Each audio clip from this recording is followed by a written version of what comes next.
ஆண்டவரும் உலக இரட்சகருமாகிய இயேசு கிறிஸ்துவின் விலையேறப்பெற்ற நாமத்தினாலே परमेश्वर और जगत का उद्धारकर्ता यीशु मसीह के बहुमूल्य नाम உங்க से எல்லாருக்கும் அன்பின் வாழ்த்தை தெரிவித்துக் आप கொள்கிறேன். सभी को प्रेम के अभिवादन देते हैं। எல்லாரும் நல்லா இருக்கிறீங்களா? क्या आप सब अच्छे हो?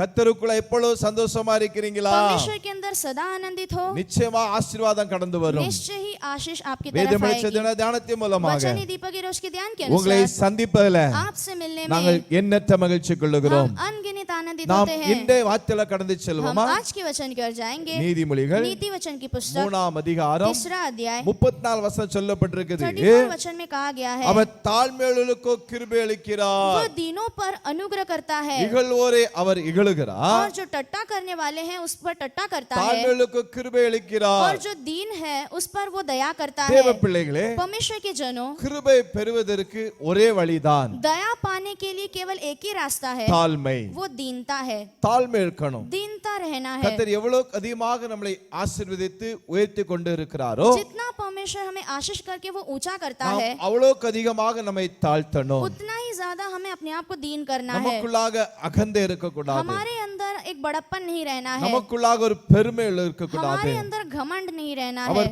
பெருமை எதிர்த்து இருக்கிறார். वो घमंडों के विरोध रहता है, தாழ்மையோருக்கு கிருபை அளிக்கிறார். लेकिन दीनों पर वो अनुग्रह करता கிருபை है। மேல கிருபை. अनुग्रह पे अनुग्रह। அப்ப எவ்வளவு தாழ்த்துகிறோமோ जितना हम दीन करते அவ்வளவு हैं உயர்வு, उतना ऊंचाई, அவ்வளவு ஆசீர்வாதம், उतने आशीष है, அவ்வளவு கிருபை. उतना अनुग्रह। மனுஷ கண்களுக்கு கிருபை, मनुष्य की आंखों में வேலை अनुग्रह, செய்யறதுல கிருபை, काम करने वाले स्थानों में एक अनुग्रह, வியாபாரத்துல ஒரு கிருபை, धंधे में एक अनुग्रह, படிப்புல ஒரு கிருபை. पढ़ाई में एक अनुग्रह। அப்படியாக उस प्रकार நாம் தாழ்மையா இருக்கும் हम பொழுது दीन के साथ रहते அவர் நம்மை समय உயர்த்திக் கொண்டே वो இருப்பார். हमें ऊंचा करता ही இயேசுவை जाएगा। பாருங்கள், यीशु को देखो, அவர் மரண பரியந்தமும், वो मृत्यु तक, அதாவது ஸ்தோத்திரம், சிலுவையின் மரண பரியந்தமும் क्रूस के उस मृत्यु के अंत தம்மை तक தாமே वो தாழ்த்தினார். अपने आप को दीन करता கீழ रहा। வசனத்தை படித்து பாருங்க. नीचे वचन पढ़कर எல்லா देखिए, நாமத்திற்கு மேலான सारे नामों से भी மேலா ऊंचा, நாமத்தை உடையவராக सारे नामों से ऊंचा नाम அவர் पाया இருந்ததாக हुआ, பார்க்கப்படுகிறது. वो था करके उसमें लिखा உங்களை गया है। தாழ்த்தும் பொழுது अपने आप को दीन உங்களை करते समय உயர்த்துவார். आपको वो ऊंचा ஒரு करेगा, கிருபையை एक கொடுப்பார். अनुग्रह को वो देगा। அந்த கிருபை தாராரா?